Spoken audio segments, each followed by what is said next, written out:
સુરતની રાંદેર પોલીસે કુંભમાં પાપ ધોવા ગયેલા 31 વર્ષથી નાસ્તા ફરતા ચોરને ઝડપી પાડી સળિયા પાછળ ધકેલી દીધો છે।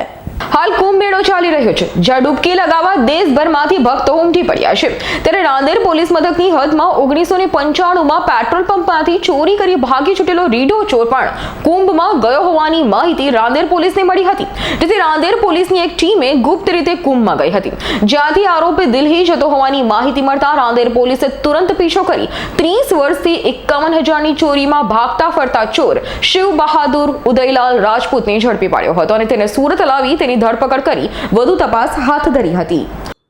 રાંદેર પોલીસ સ્ટેશનમાં આશરે 31 વર્ષ પહેલા ઋષભ સર્કલ પાસે આવેલ મહાવીર પેટ્રોલ પંપની ઓફિસમાં વોચમેન તરીકે કામ કરતા એક ઈસમે નોકરી ચોરી તરીકેનો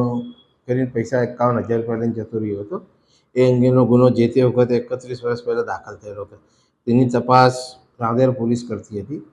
અને અગાઉ પણ આ આરોપી નાસ્તો કરતો જાહેર થયેલો હોય છે, તેની તપાસ પોલીસ કરતી હતી। ત્યારબાદ આ વખતે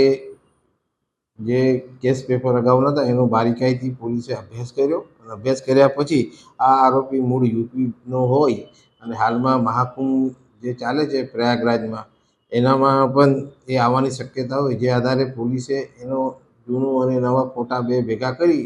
અને તપાસ કરતા આ એ જ હોવાનું અને એની બાકી બાતમી મળેલ કે આ આરોપી હાલમાં ત્યારે મહાકુંભ પ્રયાગરાજ જવાનો છે નાહવા માટે, એટલે આધારે પોલીસની ટીમ મોકલી અને ત્યાં વોચ ગોઠવી આરોપીને પકડી લાવી અને તે રાંદેર પોલીસે અટક કરેલ છે। Bureau report S9 news Surat. અમારી તમામ માહિતીથી અપડેટ રહેવા માટે જોડાયેલા રહો S9 ન્યૂઝ સાથે।